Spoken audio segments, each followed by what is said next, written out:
가게 사장님께서 목사 사무실에 찾아오셨대요. 그 이유가 이 교회 성도가 자기 사업장에 자주 오는데 제발 오지 말라고, 제발 우리 가게에 오지 말도록 좀 해달라고 부탁하려고 오셨대요. 그 목사님이 사업장에 자주 가면 좋은 거 아닌가요? 되물으니까 사정을 듣고 보니까 그렇게 부탁할 만 했습니다. 그 성도가 사업장에 오면 그냥 되돌아가는 일이 없다는 거예요. 손님하고 싸우든 직원하고 싸우든 무슨 문제가 일어나서 그분이 올 때마다 분란이 일어난다는 거예요. 그래서 이제는 손님으로도 보이지 않는다는 거예요. 그 목사님이 얼마나 무안했는지, 자기 교인이 그렇게 싸우고 다니는 게 부끄러웠다는 것보다 그리스도인이라는 사람이 어딜 가나 싸운다는 게, 싸우고 다닌다는 게 그렇게 부끄럽다는 거예요. 여러분, 이 이야기를 들으면서 남 얘기 같지 않은 게 왜 그럴까요? 저는 이 얘기 듣는데 남 얘기 같지가 않더라고요.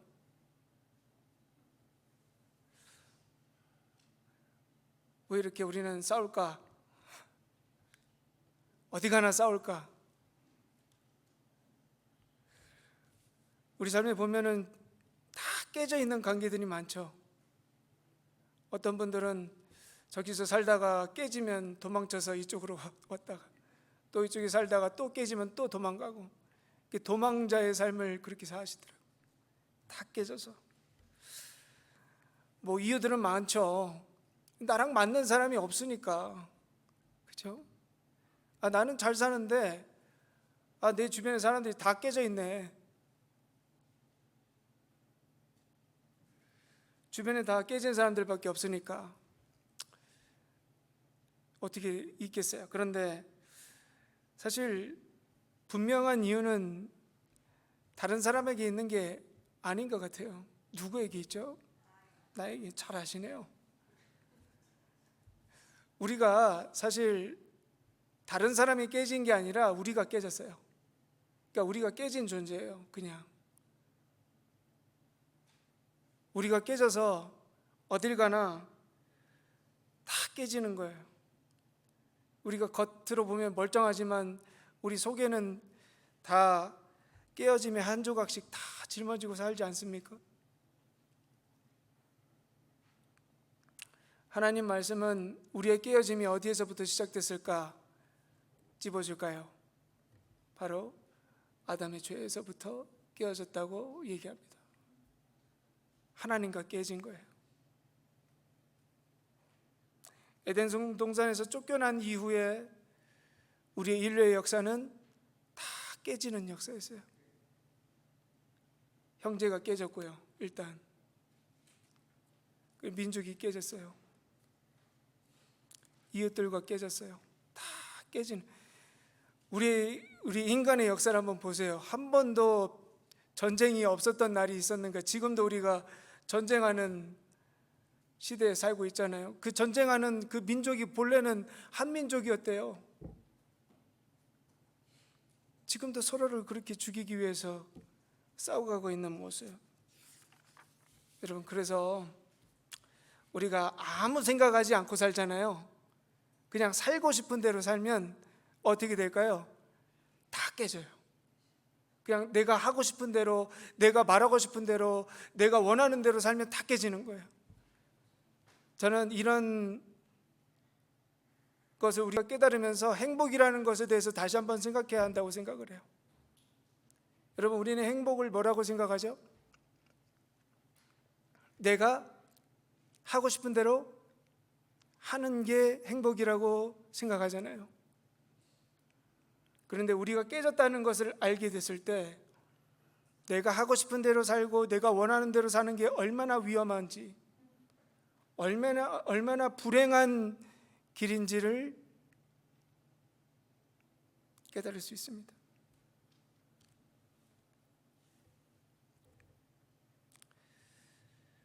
그런데 우리에게 이런 깨어짐을 끝내신 분이 계세요. 우리를 대신해서 깨어지신 분, 예수 그리스도.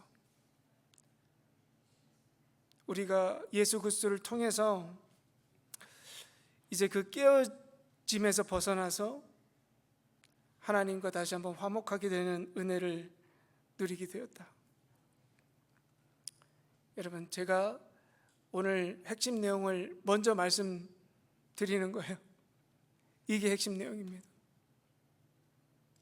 그러면서 오늘 사도 바울이 우리에게 주신 이 편지 내용을 좀 살펴볼 건데, 오늘 우리와 화목하게 하신 그 예수 그리스도의 십자가의 은혜를 다시 한번 귀하게 여기고 또 붙드는 은혜가 우리들 가운데 있기를 간절히 소망합니다. 앞뒤자고 이렇게 인사하시면 좋겠어요. 하나님과 화목합시다.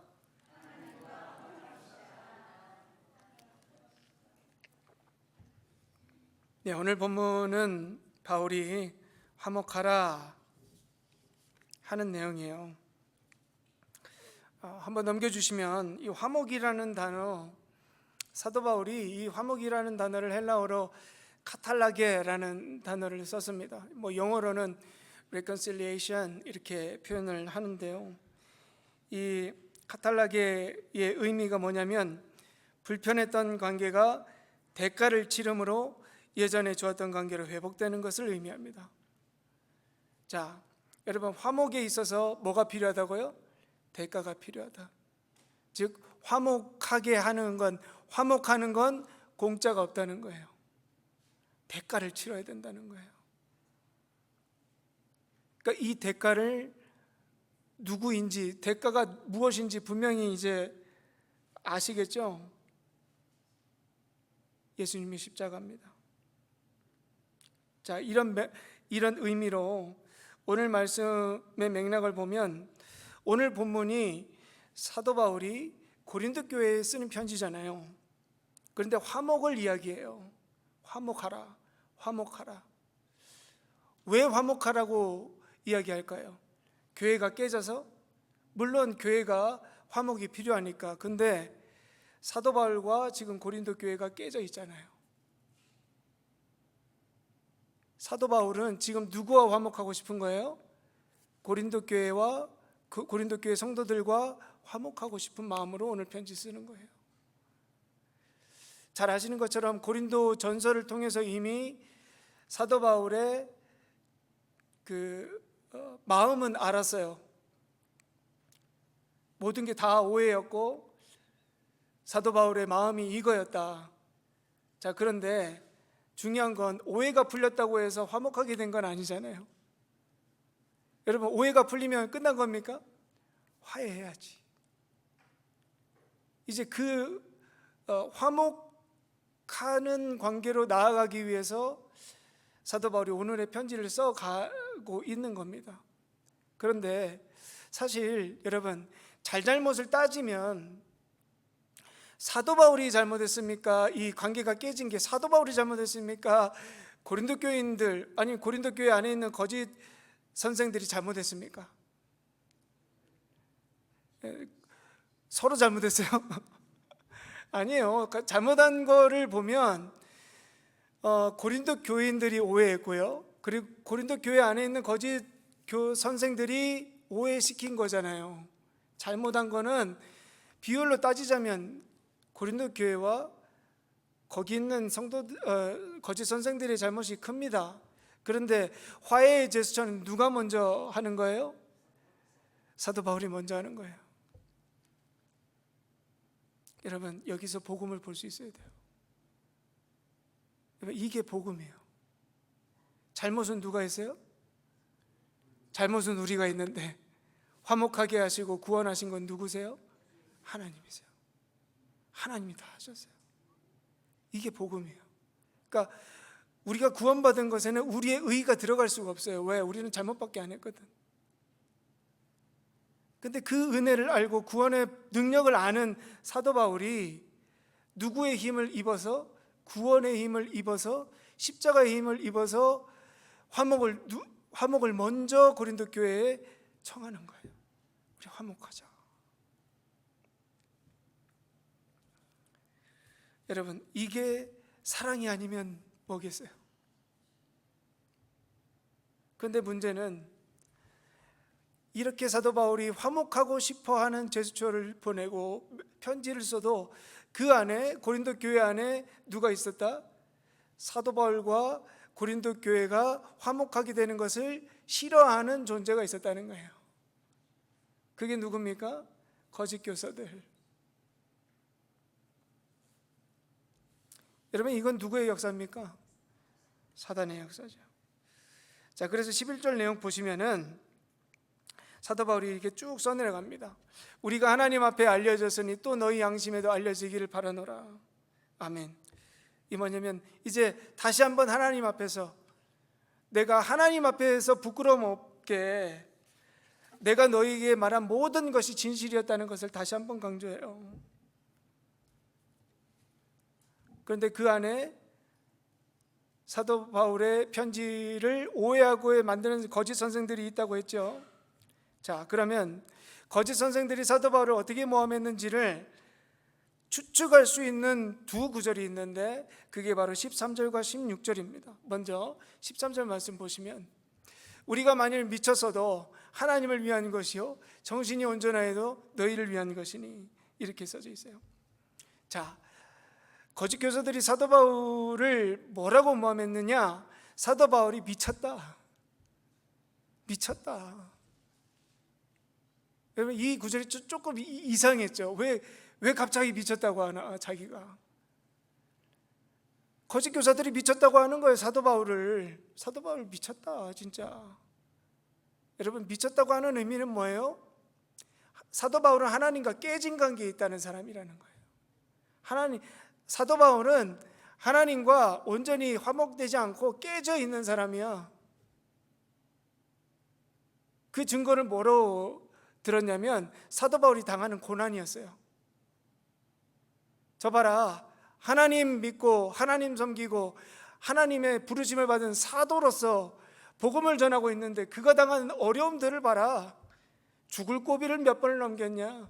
매는 몇 번을 맞았냐? 그가 잘 먹고 사냐? 그가 누구에게 칭찬을 받냐? 그가 당하는 어려움들을 봐라. 너희들도 예수 믿고 그렇게 살고 싶어? 어려움 당하고 싶어? 사도 바울이 당하는 고난을 무엇으로 보냐면 문제로 봐요. 그러니까 그 문제가 깨어짐이라는 거예요. 하나님이 버리셨다. 여러분, 우리도 이렇게 생각할 때 있지 않습니까? 고난을 뭘로 표현해요? 하나님과 깨어졌다라고 생각하잖아요. 물론 우리가 지은 죄 때문에 하나님께서 벌을 주실 때도 있지. 근데 우리랑 깨어지기 위해서 하나님께서 벌 주신 거예요. 우리는 그렇게 생각을 해요. 쉽게. 내가 벌 받았다, 내가 어려움에 처했다, 그러면 하나님께서 나를 버리셨다, 깨졌다. 그걸로 인해서 오해되는 복음이 얼마나 많습니까? 잘못된 복음이 얼마나 많아요. 어려움 당하면 안 된다. 어려움 당하면 하나님께서 나를 내치신 거다. 죄의 결과다. 여러분, 정말 그렇게 생각하세요? 우리가 당하는 어려움들이 다 그런 거예요?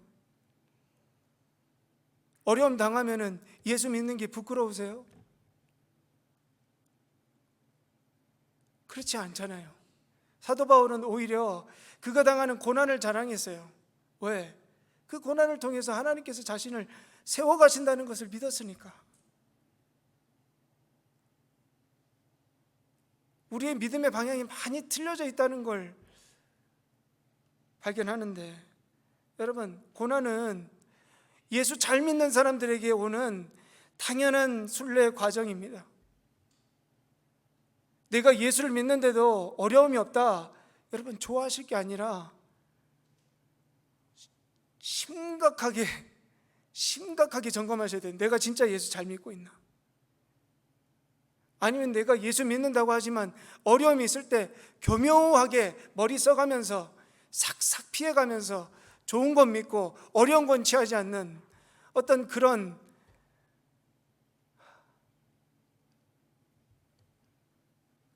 그런 뭐라고 표현을 해야 될까요? 그리고 거짓 교사들이 어떤 오해를 심어줬을까? 이런 오해를 심어준 거예요. 아니에요. 넘기시면 안 되고 13절 보시면은 정신이 온전하여도 너희를 위한 것이니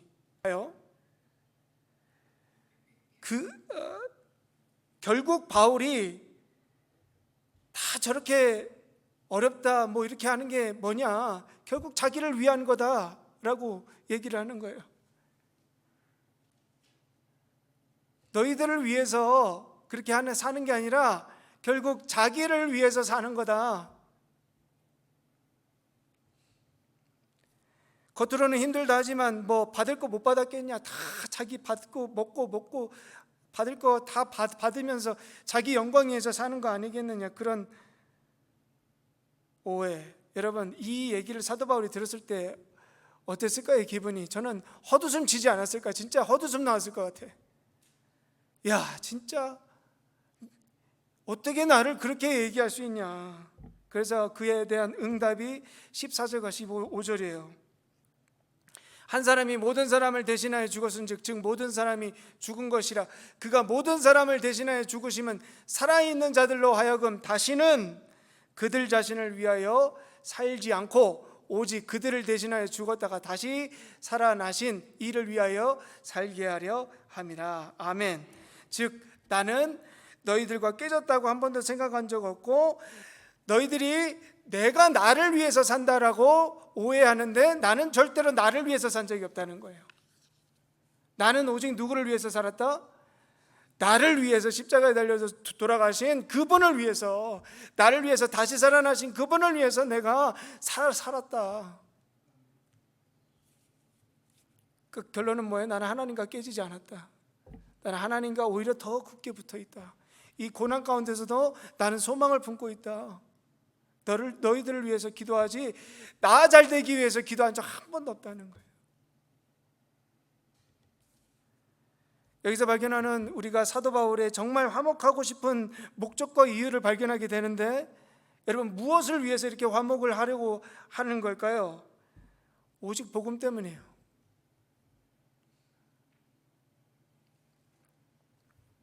이 세상의 모든 사람들의 죄를 대신해서 지시고 십자가에 달려 돌아가시고 다시 살아나신 그 분을 위해서 내가 너희들에게 화목의 메시지를 지금도 쓰고 있다. 사도 바울이 정말 복음에 정말 미쳐 있는 사람이에요. 그의 모든 목적은 뭐예요? 복음을 위해서예요. 그냥 복음 때문에, 복음을 위해서, 복음에 의해서. 그래서 다음으로 거짓 사도들이, 거짓 선생들이 모함했던 부분이 알 수 있는 구절이 뭐냐면 16절인데요. 이렇게 말씀을 합니다. 우리가 이제부터는 어떤 사람들도 육신을 따라 알지 아니하노라. 제가 그리스도를 이렇게 쳤어요. 우리가 이제부터는 어떤 사람도 그리스도를 육체를 따라 알지 아니하노라 이렇게 썼는데, 거짓 선생들이 사도 바울을 공격할 때마다 사용했던 핵심적인 사도 바울의 약점이 뭐였냐면, 바울은 예수님을 실제로 보지 않았다는 거예요. 사도 바울은 예수님을 한 번도 본 적이 없는 사람이야. 한 번도 만난 적이 없어. 오히려 예수 믿는 사람 죽이려고 했던 사람이고, 예수님 얼굴 한 번도 본 적, 목소리도 들은 적도 없는 사람이야. 여러분, 이게 사실입니다. 사도 바울은 예수님을 본 적이 없어요. 다메섹에 가면서 그때 음성 듣고, 환상 중에 음성을 듣는 게 답니다. 사도 바울에게는. 여러분, 이런 게 약점이 될 수 있겠죠. 아니, 어떻게 예수님을 한 번도 본 적도 없고 예수님의 음성을 들은 적도 없고 했던 사람이 전하는 예수의 그 십자가의 복음을 어떻게 신뢰할 수 있냐? 그 대신 우리들은, 거짓 사도들은 자기가 어떻게 했다는 거예요? 예수님을 진짜 만났다, 나 예수님의 음성도 들었다, 예수님이 하신 말씀도 들었고, 기적을 일으키셨을 때도 내가 있었고, 심지어 내가 예수님께서 승천하셨을 때 그 500여 명 중에 내가 거기에 있었던 사람이다, 이렇게 하면은 여러분 어떻게 될까요? 누구의 말이 더 신뢰가 될까요? 한 번이라도 본 사람의 말을 더 믿으려고 하지 않겠어요? 여러분, 우리가 이 육신의 약함에 이렇게 노출되어 있어요. 뭐예요? 내가 실질적으로 보고 듣고 경험한 것을 자꾸 믿으려고 해요.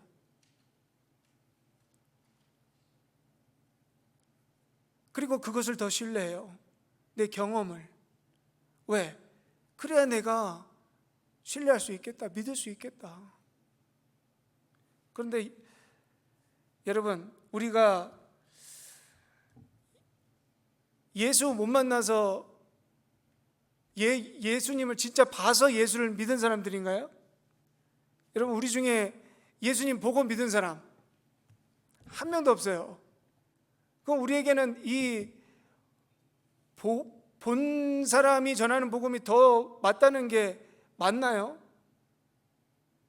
맞지 않죠. 왜? 우리는 본 사람이 전해준 복음을 듣고 믿은 사람들이 아니에요.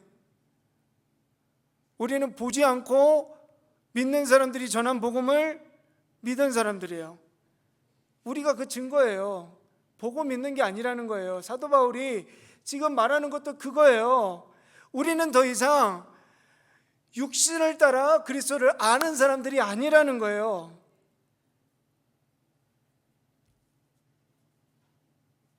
여러분, 참 재밌는 게 뭐냐면은, 예수님께서 이 땅에 오셨을 때, 심지어 공생의 사역을 하셨을 때, 거기에서 함께 있었던 수많은 제자들과 기적과 이적을 경험했던 사람들이 예수님을 온전히 알았을까요?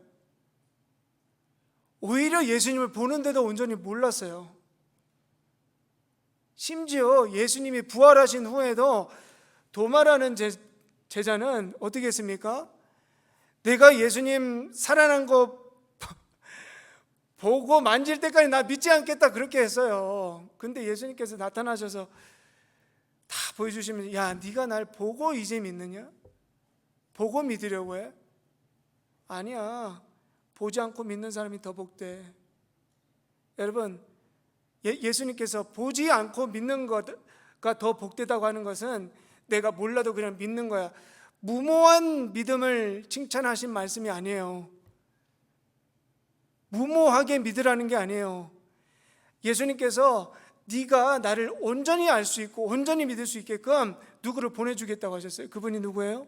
성령님이에요. 사람들이 예수님을 언제 분명하게 온전하게 다 알았을까? 누가 오셨을 때? 성령님께서 오셨을 때 다 알았어요. 즉, 우리가 예수를 믿고 우리가 예수를 온전히 아는 것은 누구께서 주시는 은혜다? 성령께서 주시는 은혜예요. 그 성령을 누가 보내주셨어요? 예수님께서 보내주셨죠.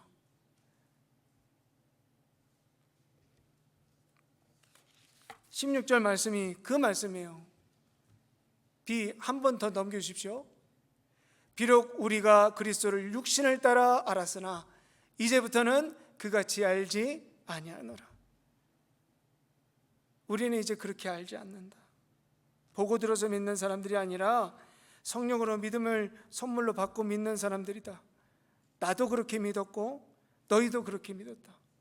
그러니까 예수를 봤다고 하는 것에 마음 빼앗기지 말고 너희가 지금 믿고 있는 예수 그리스도가 어떤 분이신지를 분명히 알라는 거예요. 자, 이런 배경에서 우리가 좋아하는 17절 말씀을 하신 거예요.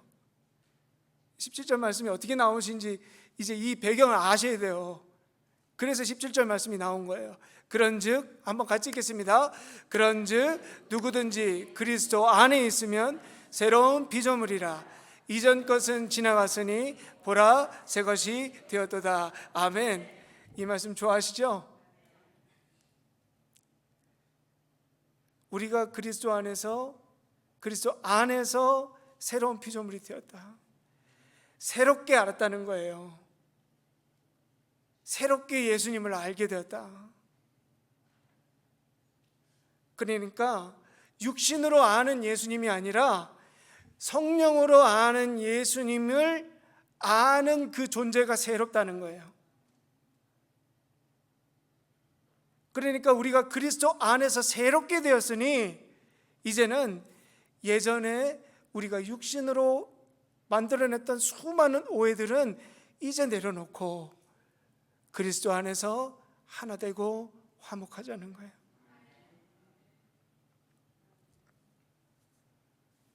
그래서 우리는 더 이상 깨어진 존재가 아니라 이미 한 예수를 안다면 우리는 아무리 깨어져 있더라도 그 안에서 이미 새로운 피조물, 하나가 된 존재다.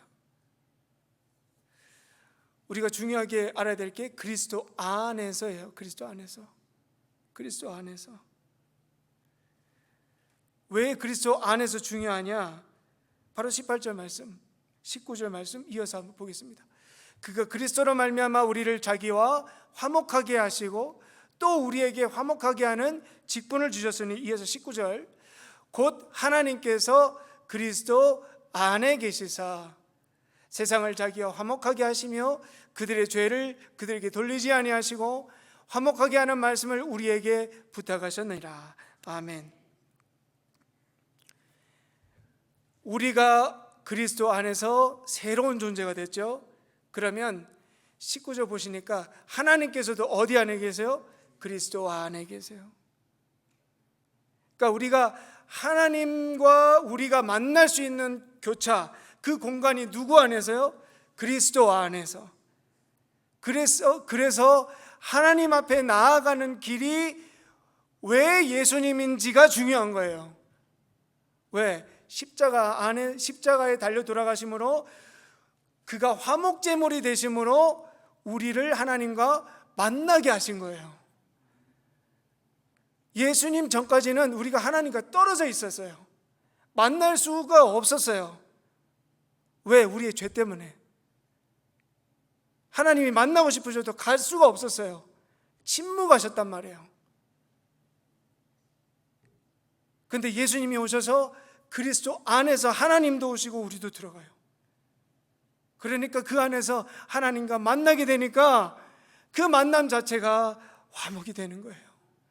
하나님의 마음을 온전히 알게 되는 거예요. 우리가 하나님도 우리를 온전히 품어주시는 거예요. 그러니까 유일한 길은 오직 예수 그리스도밖에 없는 거예요. 이게 복음이라는 거예요. 자, 이 복음 안에 있으니 우리가 하나님과 화목하게 됐으니, 이게 우리가 화목하게 되는 것은 그냥 하나님께서 우리를 용서하신 것에서 멈추는 것이 아니라 우리에게 직분도 주셨고 우리에게 하나님 화목하게 하는 말씀도 부탁하셨다. 자, 이 말씀을 이렇게 보면 마치 사도 바울이 이 은혜를 우리가 얻었으니까 야, 우리가 어쨌든지 화목하자 이렇게 들리잖아요. 너희들도 나한테 사과하고 나도 너한테 사과하고 우리가 빨리빨리 화목하자 이렇게 보이는데 그게 아니에요. 자기와 화목하자고 이 직분을 얘기하고 말씀도 얘기하는 게 아니에요. 20절 말씀 보시면 결론을 이야기해요. 그러므로, 이게 사도 바울의 결론이에요. 우리가 그리스도를 대신하여 사신이 되어 하나님이 우리를 통하여 너희를 권면하시는 것 같이 그리스도를 대신하여 간청하노니 너희는 하나님과 화목하라. 누구랑 화목하라고요? 하나님과 화목하라는 거예요. 한번 넘겨주세요. 하나님과 화목하는 거예요. 이 얘기하려고 사도 바울이 지금까지 편지 쓰는 거예요. 왜? 그냥 나랑 너희와 화목하게 하는 거 그냥 미안하다, 서로 오해였다 이러고 그냥 화해하고 끝나는 거 아무 소용없다는 거예요. 우리의 진짜 화목은 누구에게 달려있다? 하나님과 화목하는 것에 달려있다는 거예요. 나랑 화목하지 않아도 괜찮아. 나랑 먼저 하지 않아도 너희들이 하나님과 먼저 화목해. 하나님과 먼저 화목하면 나는 믿어 너희들이 언젠가 나와도 화목하게 될 거야. 여러분, 순서가 뭔지 보이세요? 하나님과 먼저 화목하는 거예요. 예수님께서도 십자가에 달려 돌아가신 목적이 우리를 화목하게 하시기 위함이 아니라 하나님과 우리를 화목하게 하시기 위해서 돌아가셨다는 거예요. 그런데 질문이 하나 생기잖아요. 여러분, 하나님과 화목한 게 도대체 뭔가요? 하나님과 화목한 게 뭔가? 어떤 분들은 하나님과 화목하다는 걸 이렇게 오해하시더라고요. 하나님과 친하게 지내는 거. 하나님 안녕. 하나님 오늘 기분 어떠세요? 저는 좋아요. 하나님 때문에 좋아요. 하나님 오늘 저 뭐 이렇게 했어요. 이렇게 살았어요. 물론 그거는 하나님과 친밀하게 동행하는 하나의 중요한 방법이 될 수도 있어요. 그게 나쁘다고 하는 게 아니에요. 근데 하나님과 화목하는 건 그런 게 아니에요. 하나님과 친한 게 화목한 건가? 그거 아니에요. 내 삶에 아무런 문제가 없는 게 하나님과 화목한 건 그것도 아니에요. 어쩔 때는 하나님께서 이거 해 친하게 지낸다고 하시는 분이 하나님 제 사정 아시죠? 하나님 이번에는 패스할게요. 이웃 사랑하는 거 패스할게요. 하나님 이번에는 제가 좀 사정이 어려워요. 지키지 못할 것 같아요. 하나님께 드리는 거 하지 않을게 이해해 주시죠? 하나님 저 사랑하시죠? 이거는 하나님과 친하다고 하는데 하나님 완전히 무시하는 거예요. 하나님과 화목한다는 건 뭐냐면 이런 거예요. 한번 넘겨주시겠어요? 예전에 좋았던 관계로 돌아가는 거예요. 우리가 어디서부터 깨졌다고 했죠? 제가 아까 전 처음 말씀드렸을 때 하나님의 말씀은 우리가 어디서부터 깨졌다고 했죠? 에덴 동산에서부터 깨졌죠. 선악과 따먹을 때부터 깨졌다고 했죠. 그게 뭡니까? 하나님의 말씀에 순종하지 않은 거예요. 여러분, 하나님과 화목하고 예전의 관계로 돌아가는 것은 하나님께 순종하는 거예요.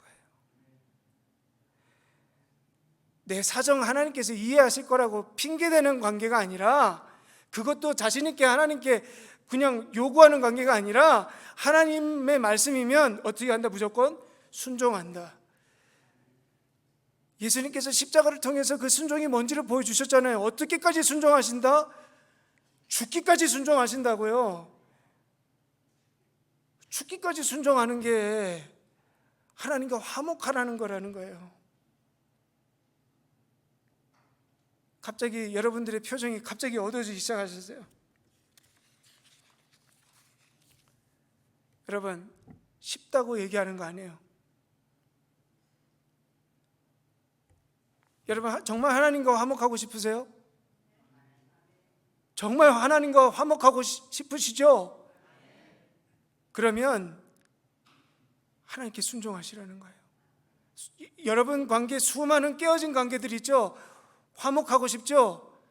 먼저 그 사람한테 가서 이렇게 하자 저렇게 하라고 하시지 않으셨어요. 하나님께서 나랑 먼저 화목하자. 나랑 먼저. 거기 먼저 가지 말고 그렇게 갔다간 큰일 난다. 또 깨진다. 또 깨져. 먼저 나랑 먼저 화목하자.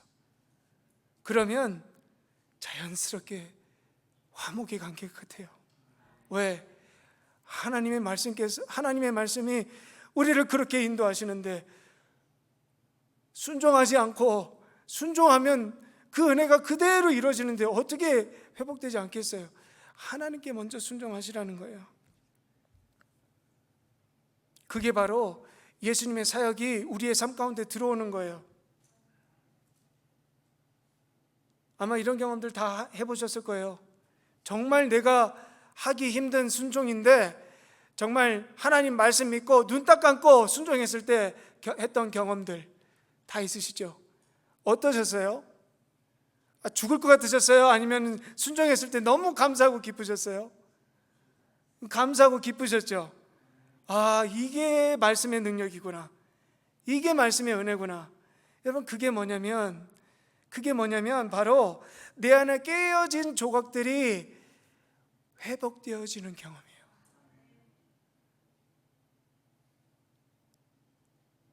우리가 왜 깨졌어요? 순종 안 하니까. 오늘 십자가 한번 바라보세요. 이 십자가 바라보면서 우리가 하나님과 다시 한번 만난 거예요.